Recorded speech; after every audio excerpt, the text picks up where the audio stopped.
Brothers and sisters, this is your host, the Apostle Reuben, with another short Bible lesson. Apparently, brothers and sisters, Christians are going to believe what they believe, no matter what Scripture says. And Christ warned us about that, of course. Now, when it comes to the world, let us begin. Psalms 90:2 again. Before the mountains were brought forth, or ever thou hadst formed the earth and the world. Back over here again. And this is out of a children's dictionary, by the way. And, A-N-D, as well as, number 2, added to, with. And we go back. Before the mountains were brought forth, or ever thou hadst formed the earth, as well as, or added to, the world, even from everlasting to everlasting, thou art God. So there was the earth and the world. It doesn't always mean they're the same, Christians. It doesn't. Because now we can understand. In Isaiah 45, verse 17, but Israel shall be saved in the Lord with an everlasting salvation. Ye shall not be ashamed nor confounded, world. W-O-R-L-D. Israel was God's world. Now, Christians, instead of arguing, find a scripture that says all nations was his world.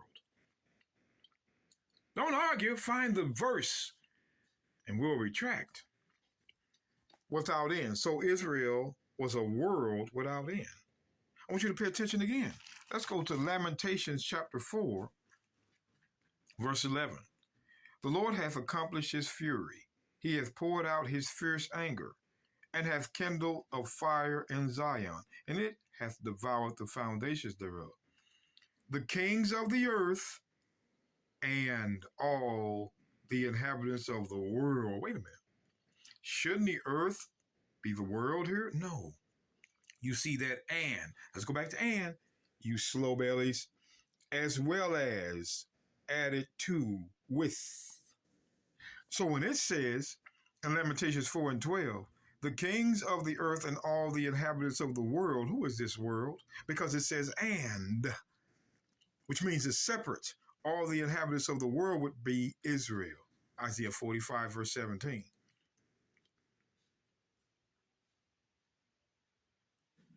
And I got to make it clear.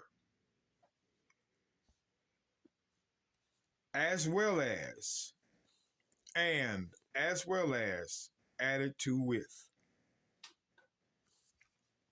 One more time, Lamentations 4:12, the kings of the earth, and which is the kings of the nations, and all the inhabitants of the world, and as well as all the inhabitants of the world. You keep seeing this and, because the inhabitants of the world was Israel. They were God's world, not all nations. So let's I want you to see this. Hebrews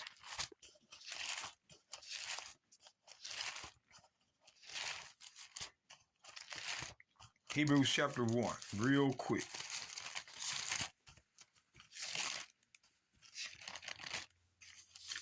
Hebrews chapter 1. Man, I'm sorry, brothers and sisters. It took me so long. Verse 2, let's get straight to the source. Hath in these last days spoken unto us by his Son, whom he hath appointed heir of all things, by whom he also made the worlds. This isn't planets he's talking about. This is nations. Every nation is their own world. And Israel is God's world. Don't play with us. That's why it says, let's go to John. I got a little time. Let's go to the book of John. John chapter 1. John chapter 1, verse 11.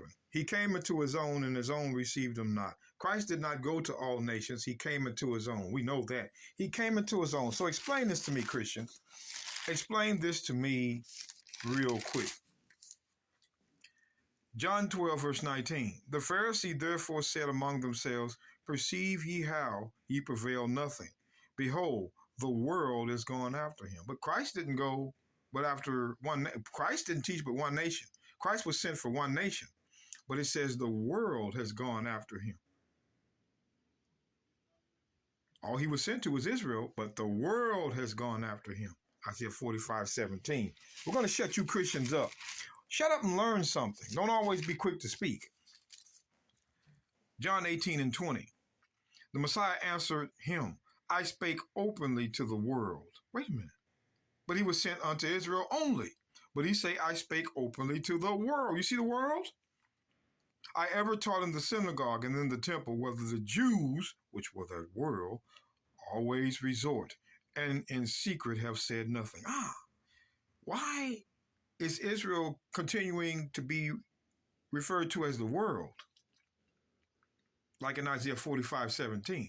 You Christians, step it up. Quit lying. Let's look at this. Acts again 11. We're going to really show you. Acts 11, verse 28. And there stood up one of them named Agabus, and signified by the Spirit that there should be a great dearth throughout all the world, which came to pass in the days of Claudius Caesar. Watch this.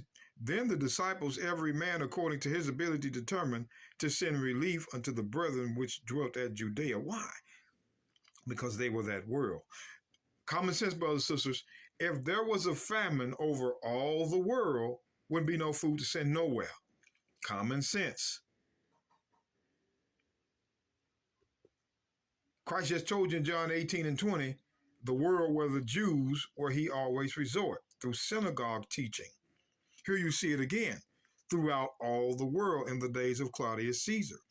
Then the disciples, every man according to his ability, determined to send relief to the brethren which dwelt at Judea. Why? I thought the famine was over all the world, all the earth. No, that world were his people. See, the Bible is a coded book. It's not for everybody. But Christians want to force that down your throat. No, that world were those in Judea, like it said in John 18:20. Common sense. So let's go here, because I get sick of them using this. 1 John 2:2. And he is a propitiation for our sins, and not for ours only, but also the sins of the whole world. See, the sins of the whole world. Now forget what we read. They're going to say, oh, it's the whole world. But I want you to pay attention. Pay attention. Let's go to the book of Revelation 16, verse 13. And I saw 3 unclean spirits like frogs come out of the mouth of the dragon, and out of the mouth of the beast, and out of the mouth of the false prophet. That dragon is Edom, the beast is the United States, and the false prophet are your black preachers that agree with them. Verse 14. For they are the spirits of devils working miracles, which go forth unto the kings of the earth. The kings of the earth are the kings of the nations and of the whole world. So the whole world is separated from the kings of the earth and of the whole world, which means the whole world is separated from the kings, which are the nations of the earth.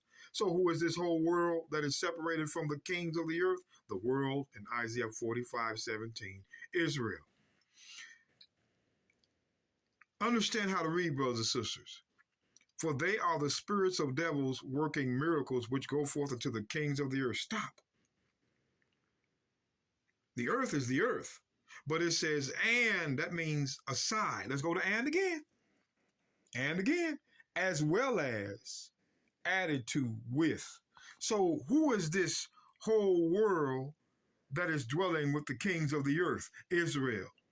So when we go back to 1 John 2:2, and he is a propitiation for our sins, and not for ours only, but also for the sins of the whole world, which means all Israel. Got to know what you're reading. That's why Christ, this is one of my favorite verses. That's why Christ said in John 13, verse 1, which Christians avoid. Now, before the feast of the Passover, when the Messiah knew that his hour was come, that he should depart out of this world unto the Father, having loved his own. I be dog. Christ didn't love all nations. He loved his own.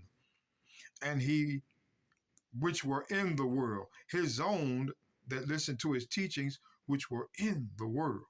He loved them unto the end. Isn't that something? Christ loved his own to the end, not all nations. Get that clear to your thick skull, Christians.